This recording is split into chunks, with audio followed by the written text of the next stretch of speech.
Matt Walsh and Nick Carter are partners at Castle Island Ventures. All views expressed by them or the guests on this podcast are solely their opinions and do not reflect the opinions of Castle Island Ventures. Guests and hosts may maintain positions in the assets discussed in this podcast. You should not treat any opinion expressed by anyone on this podcast as a specific inducement to make a particular investment or follow a particular strategy, but only as an expression of their personal opinion. This podcast is for informational purposes only. Brought down by bad mortgage investments, Lehman, which has 25,000 employees, will be liquidated. The federal government loans American International Group, AIG, $85 billion. This is a different kind of market, and the Fed is asleep. The federal government is stepping in to stabilize Fannie Mae and Freddie Mac, the two mortgage giants that have been threatened by the housing crisis. The Bank of England has pumped £75 billion more into Britain's ailing economy with a new round of quantitative easing. You print a couple $1 trillion, and all of a sudden, people start to worry. So out of this worry, we have something. Welcome to On the Brink. I'm Matt Walsh. And I'm Nick Carter. And we are recording this in person with one microphone. This is a dumpster fire right now. This is the most under duress we've ever been recording a podcast episode. We're in Vermont. We're close to Canada right now. There's a blizzard outside. We're actually trapped here in the lodge because the shuttle is gone missing. I feel like we're in a Stephen King novel. We're actually recording this in a ski lodge where we just had our offsite and we're trying to get back to our hotel so that we can actually enjoy some skiing, but we are snowed in literally in a blizzard right now. We did do something fun last night though. We went up the mountain and, well, it was also kind of busted too, frankly. So we were meant to go up in this big like tank thing, and then the tank broke. So then we had to go up in the groomers. I'd never been in a ski groomer before. That was one of the coolest experiences I've ever had. So we were in a ski groomer going up. I had a really embarrassing moment where there's all these lights on the mountain because you can see these other ski groomers, and there's one particularly bright one, and I thought it was at the top of the mountain. I said, "Oh, is that a ski groomer up there? Like, what am I looking at?" And the guy, who was kind of a salty guy, just said, "That's Venus." So we went up. We went up the mountain. We had dinner in like a hut at the top of the mountain. It was great. And then we skied down the mountain, and I asked my groomer pilot, so like when you guys turning on the lights out here? You know, I don't know. I guess I figured they had lights. He's like, "No, dude, we're giving you headlamps and you're going to ski down with the headlamp. So try and ski slowly." That was risky. I'm very happy our D&O insurance guy wasn't at dinner with us. Yeah, I mean, we lost Wyatt for a minute there. He lost his headlamp. I'd go up and get him. That was terrifying, but we made it. We made it back, and well, we're recording. There's nothing else to do right now for us. We're just kind of stuck in a ski lodge, and we'll do the news. So it has been a busy week here in the crypto space. We'll kick off with some deals of the week, and then we'll get into these hearings. First one up is Herd. This is a Web3 data platform. They raised $1.8 million from Semantic, Archetype, and others. Then you have Beamable, their decentralized gaming platform. They raised $13.5 million from Bitcraft and Arca. Then it's Taproot Wizards, a Bitcoin ordinals project. They raised $30 million. It was led by Standard Crypto, Cyberfund, and others. Congrats to Udi and Eric over there. Then we have Flashnet, a decentralized Bitcoin exchange. They raised $4.5 million from Abstract Ventures, Chapter 1, and Accomplice.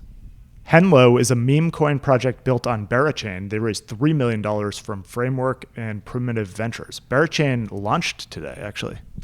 Yeah, try and explain a meme coin on Berachain to like an internet investor in the 90s. This is just the future of finance, right? So then we have Row Protocol, a decentralized interest rates exchange. They raised $4 million from CoinFund, Oros, and Flow Traders. Then it's Reservoir. This is a token trading infrastructure provider. They raised $14 million from Union Square Ventures, Coinbase, Variant, and others. Then we have Spindle, an on-chain advertising platform. They were acquired by Coinbase. Did you ever read Chaos Monkeys? This is the guy that wrote Chaos Monkeys. Pretty good book. I did not, but yeah, this is a nice outcome. So congrats to the team there.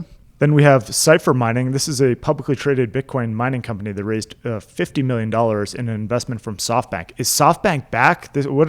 What great news. SoftBank back to buy our bags. Speaking of back, SPACs are back, apparently. So Fifth Era raised a $200 million SPAC with the goal of acquiring a blockchain company.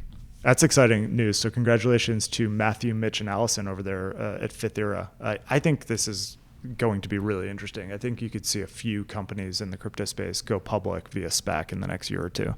Yeah, we've heard rumors that Bullish is looking at a public listing too. Yeah, that broke this week, I think, on Bloomberg. There's a report that Bullish will be going public.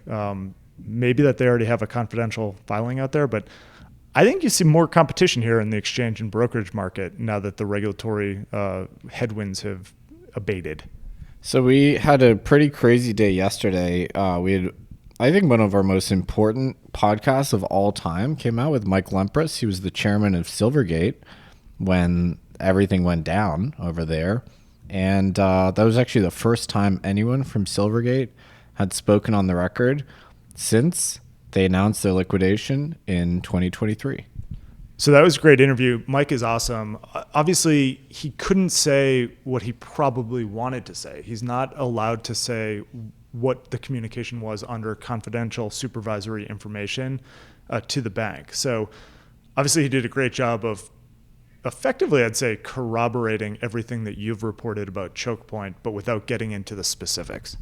Yeah, I mean, I thought he was very forthcoming. And as you say, there are still restrictions on what he can say. There's still settlements ongoing. And then, of course, there's the confidential supervisory information doctrine, which means that he can't share anything the regulator said to them specifically. But he did basically say that everything I'd written was true. So highly recommend that episode if you want to dig into what happened at Silvergate. I found it absolutely fascinating. So that was on the same day that the Senate Banking Committee held their initial hearing to discuss the impact of debanking in the United States. What was your takeaway? I know that you actually watched this whole Senate banking hearing. Yeah, so we have back-to-back hearings. First up, there was Senate hearing on debanking. You had Nathan from Anchorage testifying. I thought he did a great job.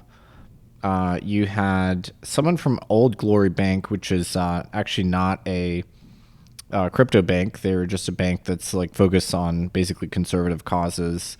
And some of my writing was referenced, so I was really happy about that. It was funny because you had the crypto folks complaining about Operation Choke Point 2.0. Then Elizabeth Warren also had a line of questioning and some comments, and she said basically, well, if we care about debanking, we should unfreeze the CFPB, which is actually valid. I think the CFPB does care about debanking, but so there were two different threads. People were basically talking past each other in the hearing. I mean, Elizabeth Warren knows what this hearing is about, and just taking it in that direction, to me, that's a totally separate discussion. We're talking about what happened in the past year and how to prevent it from happening again. We don't need to go into the CFPB in a hearing like that. I thought that was sort of a waste of time. Very deliberate strategy. She's obviously a great politician. Yeah, and today we have, so that once we publish this episode, this will be yesterday, but today we have the Operation Choke Point 2 hearing in the House, which I think will be very interesting. We have Austin Campbell testifying. Obviously, he's exceptional. Paul Grewal from Coinbase, Fred Thiel from Mara, and then someone from Better Markets would tune out their comments. But I'm really, really looking forward to this hearing. This is specifically on the crypto debanking. I think it'll be absolutely fascinating. We've had so much information come out just in the last day around this. The FDIC released a trove of documents, 790 pages of documents. The new interim chairman, Travis Hill, released all these documents relating to the Coinbase FOIAs, all their communications with banks around the pause letters. I'm still going through that, so give me some time to sort through it. At the same time, just today, a transcript of the court hearings around the FOIAs came out, and this judge was just castigating the FDIC counsel on their inability to release the full FOIAs that Coinbase had requested. All right, so we are back with two mics. We just got rescued. We interrupt this podcast to say that we finally made it back to our hotel. It was touch and go. The roads are not good here in northern Vermont. There's a blizzard. We were almost lost to the winds of winter here. But we persevere. I mean, now we're back with two microphones. I think we're ready to get back into this in earnest. We go through a lot in order to record this podcast. We do. So where were we? We were talking about the FDIC. So the FDIC produced these 700 pages of documents, and then you were saying that there was a back and forth that was released, a transcript with the judge. So does Does that transcript predate the release of the documents? How should I think about that? Yeah, so this is last month. This is an exchange that the court had between the FDIC counsel and then Coinbase is suing them for these documents, which are these pause letters that have been gradually getting revealed. And basically the court totally lost its patience with the FDIC for dragging their feet on this. And the transcript is like one of the craziest things I've ever read. So basically, it turns out the FDIC didn't put a litigation hold on these documents, which means you have to retain documents that are made to be the subject of litigation. The court is really aggressively coming after them for basically not doing what they were meant to do. It's just, I encourage you to read it. Scott Johnson has a good thread on it. The conclusion of the whole thing is the FDIC asked for a stay, so they asked to extend the time to reveal this information. And the judge says, I'm not staying this case at all. In fact, I'm speeding it up dramatically. You're going to have the documents to them within a week, and there's a lot more, but it's pretty remarkable reading. I wouldn't want to be one of these people on the inside of the FDIC that was doing these nefarious things, trying to choke off the industry, because there's no air cover anymore. I think the crime is actually the cover-up. Yeah. In this case, there was a cover-up. That much is clear. So we do have now these 790 pages of communications. I want to read through those. Mike Lempres came on our podcast. There was the Senate hearing yesterday. There's a House hearing today. There's also congressional subpoenas and investigations ongoing, some of which have borne fruit. So Cynthia Lummis, at the end of the hearing yesterday, said that they had found an internal memo from the Fed basically saying that Fed staff should consider, quote, the conduct of the institution and its leadership and whether association with the institution poses undue reputational risk to the Reserve Bank. She says this is proof of choke point 2.0. Kind of confirms what we knew, like these supervisory agencies use reputational risk as part of their bank evaluation framework. It's part of CAMELS. So CAMELS should be renamed to CRAMELS, basically, because but it's a total catch-22, as I've said before on this show. The regulators can just determine that a bank dealing with a certain industry poses reputational risk. Anything could have reputational risk. Yeah, so it's a kind of a made-up thing, and then that's a way that they can persuade the bank to not deal with an industry, because it would get them a worse CAMELS score, which is a huge issue for a bank. So that happened.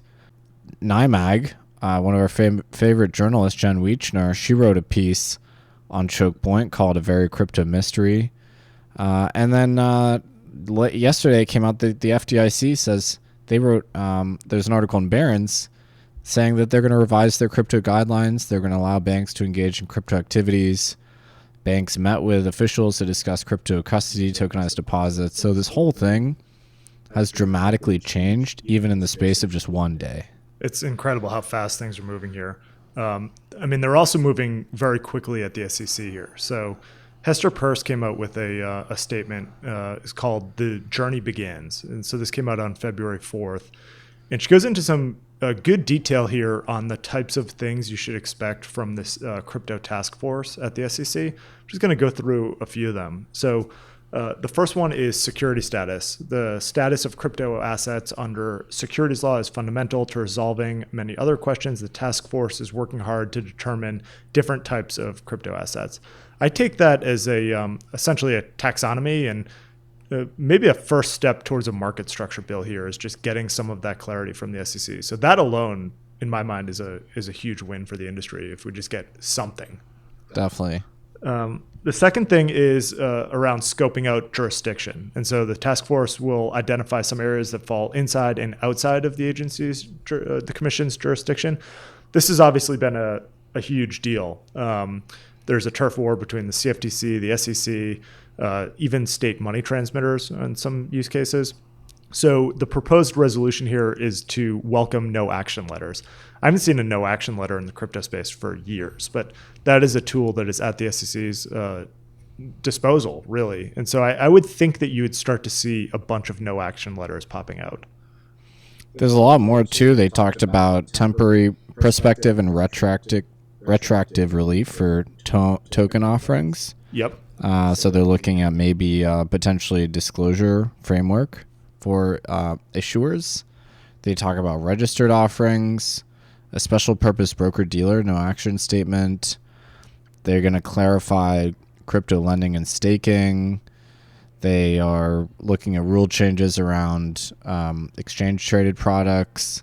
I mean, it's everything really that we could have possibly wanted that they're now going to work on. Yeah, I mean, they explicitly call out custody solutions for investment advisors. This has been a real worry, I would say, for a lot of crypto asset managers around just the definition of a qualified custodian and how that works. And so keeping assets with a qualified custodian, what do you do if the assets that you're looking to hold are not supported by that qualified custodian? I think you're going to get a clear regulatory framework there.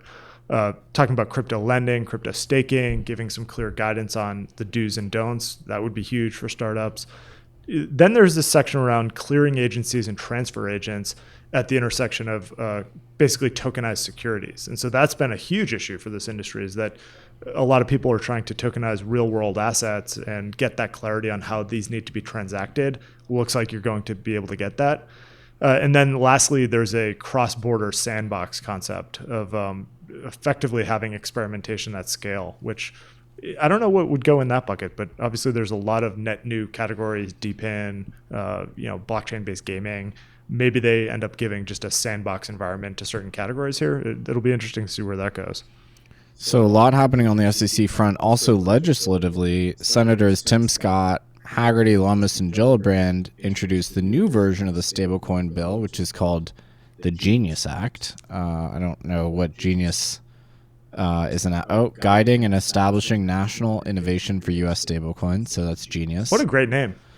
Whoever does that, I mean, that's an interesting job coming up with the acronyms for legislation. It's got to be some staffer, but that's a 10 out of 10 acronym.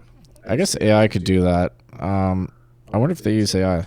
So this is kind of it's a similar bill to the one that we've seen tossed around. The same $10 billion threshold is in place. So if a stablecoin exceeds that, then it graduates from state regulated to nationally regulated. That might be a sticking point. But yeah, the text of the Genius Act is now out. Did you pay any attention to this David Sachs press conference that had all of the committee heads of the relevant House and the Senate side? So you had the House Financial Services Committee, the Ag Committee, and you had Senate Banking and Senate Ag as well. So basically everyone got up there and just talked about what the path forward was in the crypto space, specifically as it relates to stablecoins and market structure. It seems to me like stablecoins is going to move quickly here, but I think FIT21 is going to be reintroduced under a different name, is the sense I have. I thought it was notable that Sachs held the crypto press conference before he ever did anything on AI. Yeah. So it's a statement of intent. They also did, at the end, talk about the reserve, so the Bitcoiners got something. He got asked about the reserve from someone from Yahoo, I think. So they are going to study the reserve. When a government says they're going to study something, by the way, guys, let me just translate this for you. It means they're not going to do it, okay? So sorry to burst anyone's bubble. I think there'll be a stockpile. There'll maybe be a let's not sell the coins we already have. Speaking of the emerging nation that is maybe considering a reserve, Czech Republic. Have you been monitoring the latest activities in Czech Republic, Matt? So what were they doing? They were studying it. They put it up for approval. Is it an approved asset now? What's going on there? The new thing that happened is they removed capital gains for Bitcoin. Oh my God. On a 3-year hold period. So they are actually doing pro-Bitcoin stuff. And by the way, there are ways to do pro-Bitcoin policy in a nation that aren't just literally buying it. This is an example. So does this mean that all these crypto bros are not going to move to Puerto Rico? They're going to move to the Czech Republic. It might be now? Czech Republic, yeah. Wow. I mean, it's a nice country. There's worse places to, probably a lot better, actually, frankly, than living in PR. What's the scene in Czech Republic? Do they have beaches and stuff? Skiing? I think it's landlocked country. All right. But there's probably skiing. I've never been skiing in the Czech Republic. Yeah, looks like you got some mountains there. I mean, I would say Slovenia. I've skied in Slovakia. Really? Yeah, it was very cold. It was even colder than here in Vermont, which is also extremely cold. 2 degrees. Yeah. In other SEC news, apparently, according to a Reuters report, lawyers at the SEC are being told that they need to get explicit approval from leadership before launching new probes. I think everything's kind of on hold over there in terms of these investigations. Seems like they'll wait for the confirmation and kind of go from there, is what I would think. Atkins still has not been confirmed. Didn't they rehouse some of the investigative team at the SEC? I think that the top litigator at the SEC that was doing crypto investigations has been moved to the IT department. Oh, is he just... I believe. Yeah. So it's kind of like when you just like put someone's office into the broom closet and... We're sending a message. Toss away the key. Yeah. Well, I don't know. I think it is clear what direction that agency is going, and it's towards more regulatory clarity and probably, at least temporarily, towards less enforcement on things that are on the line. Obviously, the fraud stuff will still get, investigated. So Microstrategy has dropped the micro. They are now just strategy. All right. I kind of like that. And, that's okay. And they have a new goal. They want to increase the value of their Bitcoin holdings by $10 billion in 2025. Okay, so that is strategy. Is the strategy just to have Bitcoin go up in value? That's the strategy. I don't know how that works. I guess if you it's buy worked more, so it is far. working. Layer Zero Labs has settled with the FTX estate after they were sued to claw back shares Alameda Research had sold in exchange for writing off a loan in the days leading up to the collapse. Those days leading up to the collapse and right after the collapse, those were some crazy times. You had a lot of projects trying to buy back their equity from FTX, try and cut deals. And I guess John Ray is just going through every transaction at this point. And so it sounds like this was part of that. And they settled and moved on, I guess. It's incredible. It's been over 2 years since FTX collapsed. I'll never forget the day. It just landed in San Francisco. It's funny. I was actually, today's the 2-year anniversary of my first Choke Point article in Pirate Wires. Is it really? Yeah. So Wow. 2 years, and then 2 years later, Choke Point is over. Talk about the impact there. I mean, and just to see all of this coming to fruition in the Senate and in the House is just crazy. I don't think I'll ever have something happen to me again in my life where I write an article and then a couple of years later, the House has a hearing that's the title of my article. The title of it, yeah. That was insane. The literal title of my article. I saw that Mike Solana had retweeted that. That's just incredible. That is never going to happen again. Trump is doing crypto stuff. He is Trump Media and Technology Group. Is it called Trump Truth.fi now? Well, Sorry. yeah. Remember last week they came out with an 8K that said they're expanding from just social into financial services. So I think it's broader. So Truth.fi is going to offer ETFs. They filed trademarks for certain ETFs and SMAs. One is Made in America, one's U.S. Energy Independence, and one is a Bitcoin Plus. Plus what? We don't know. So I don't know if the hardcore Bitcoin people are going to like this because Bitcoin Plus implies something else. Like bigger blocks? Bitcoin, yeah, maybe Trump is going to try and do a big block fork. Maybe it's just plus lending or something. Or plus yield or plus BCH. Plus BSV, BCH. We were talking about that last night. What a crazy time period for this industry, the BCH, BSV era. Those were some very bad memories. I remember when BCH came out in, was it August 2017? I think that's right. I had a moment of worry, and I thought maybe the big blocker is going to win. Yeah. And Bitcoin is over. Well, it looked like they were going to win. They had all the economic actors, right? Like all of the payment processors and exchanges were sort of leaning in that direction at one point. I was pretty terrified. Then the small blockers won, but they arguably won too hard because they didn't innovate on Bitcoin for the next 5 years. Yeah, it's been stagnant until recently. There's this narrative that Bitcoin, quote unquote, lost the block size war. It's kind of food for thought there. What is your take on what's going on in Ethereum land right now around this just community meltdown that's going on in Ethereum? I think the fundamental problem of Ethereum is they don't know what they are. So sometimes Ethereum will promote themselves as this deflationary asset with the burn, and if you use the chain, then some of those fees get skimmed off and return. There's a capital return of the token holders. And then if you hold the Ethereum token, you like that. But then sometimes Ethereum leadership is like, well, actually, let's not privilege the token holders. Let's make this thing better for the users. And let's not do the fees, and let's not redirect the MEV and all that stuff to the token holders. Let's just make Ethereum as frictionless as possible. Let's make it more like Solana or something. And so they constantly vacillate between these two attitudes, which I think is not good from an investor perspective, because now you don't know what they're going to be.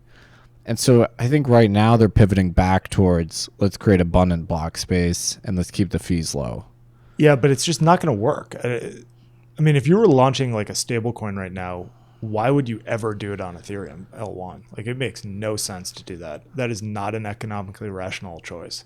And I think Ethereum's also hamstrung. They have this culture of decentralization that they've kind of inherited from Bitcoin. But if you're a new or modern smart contract platform, new L1, you kind of want more concentrated leadership. And now you don't really have the regulatory penalty for having that. Right. So it feels a little anachronistic the way that Ethereum is operated. It's almost like you kind of want them to bite the bullet and have much more clear top-down direction. It's just a classic stuck in the middle case where if you want to lean into the money use case, you're just not going to be better than Bitcoin. Ethereum will never be as good as Bitcoin in terms of a digital store of value. And then on the tech front, it's just really hard to upgrade it. And so Monad, for instance, is in disclosure, we're investors there, but objectively, that's just going to be a much better platform. The UX is going to be a lot better. It's going to be faster. You're not going to be able to change Ethereum from the ground up in that direction. So you're kind of just stuck in the middle. Then you have this dynamic with the L2s where they're just completely parasitic to the value of ETH, the token. And there's really just not enough fee revenue coming off of those things to justify any sort of a bull case on Ethereum right now. I will add that Matt is wearing a Monad sweatshirt as he says this. Yeah, I mean, I'm completely biased. So just to be clear, I think that Monad is just going to be a much better platform to build things on. I mean, but yeah, Ethereum is having a real crisis. It doesn't know what it is.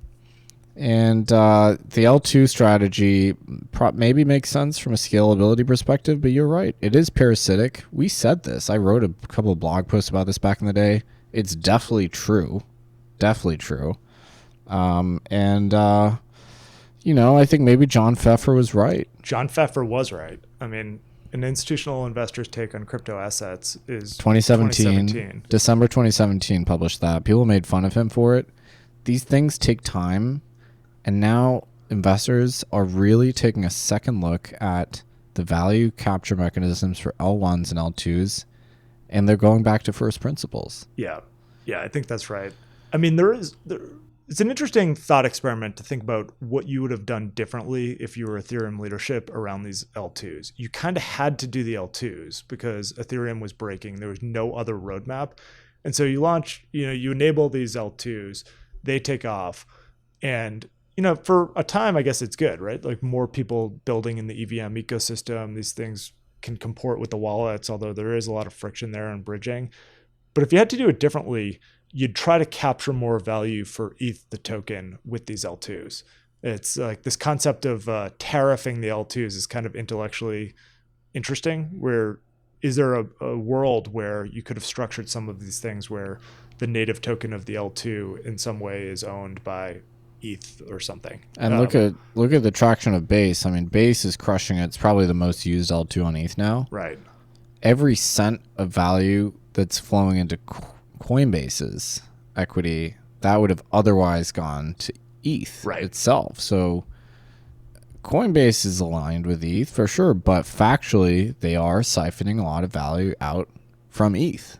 Siphoning a ton of value out from ETH. You also just have the dynamic of, people that are in retail land just buying these assets, and all right, you're buying Optimism Arbitrum, that's $1 that could have gone into ETH. And to be clear, I don't think this tariff thing would work, but I think it's an interesting thought experiment. I do think that you would just have forks and people would not want to have the overhang of paying ETH. But I don't know how you solve it. No, it's Ethereum is troubled right now, but I would say overall investors are taking another look at what was the conventional wisdom for what makes an L1 valuable, and there's a crisis of confidence across the whole industry, my opinion. I still think you'll end up in a place where someone's going to win a Nobel Prize for crypto asset valuation, but where we might be 20 years away from a steady state reality there. Yeah, if that person could just go ahead and write the dissertation so that we can read it and find out what these things are worth. Because like, what should a smart contract platform be worth that's not competing to be money? It shouldn't be worth zero. There's some reservation demand for the token, but what should it be worth? Yeah. So there's a weird article in Blockworks today about World Liberty Fi. Did you see this? No, what happened? So you sound worried, which is correct. Yeah. So they are doing these token swap deals, according to Blockworks. The offer is buy at least 10 million worth of WLFI tokens with a 10% fee, and World Liberty Financial will buy the same amount of the blockchain's native token. I don't know if we need to be doing this, guys. Come on. Yeah, I don't like this at all. Yeah. Which is my normal refrain on World Liberty Fi. Yeah, let's just try to not have scandals. Let's just try to really be careful here the next few years. So Justin Sun's Tron DAO bought 75 million of World Liberty Fi, which maybe explains why they bought some Tron. I would think so. I would think that's exactly what happened. So now World Liberty Fi has $378 million worth of crypto, which is unreal. So it's just become this kind of like ersatz, like asset management platform, weird hedge fund thing. I didn't expect that, actually. I thought it would flop. Yeah, I mean, it really got a second wind once Trump got elected. But I don't know. There's a lot of insider holdings on that, and I think the first unlock is coming up in the next couple of months. So I don't know. I mean, would Trump allow the SEC to look into this thing? If there is any kind of perceived malfeasance, maybe not, right? Well, I think you're going to have this like retroactive situation here where there's maybe this grace period to come into compliance for a project like that, where, okay, what is done, and now we have a new token disclosure regime, and so you have 2 years to come into full compliance with it. That's probably what happens, right? I think in hindsight, it makes total sense that Trump ended up absolutely loving crypto. Right. Like, I mean, it's a hot ball of money. It seems like something that Trump would like. I don't know why he didn't like it earlier. It seems like his children really got into it while he was out of office. So, well, yeah, look, we'll keep bringing the news to you, both good and bad. Okay, we're not going to censor anything on this podcast. No, uncensored. What did you think of this Sunday night just market meltdown here, tariff related? Yeah, I mean, there's a lot of volatility in Washington right now. Foreign policy, tariffs, trade wars. I think it makes sense. I mean, huge tariffs on our allies and on China. I mean, that really does actually affect the consumer. It affects presumably interest rates, inflation, without a doubt.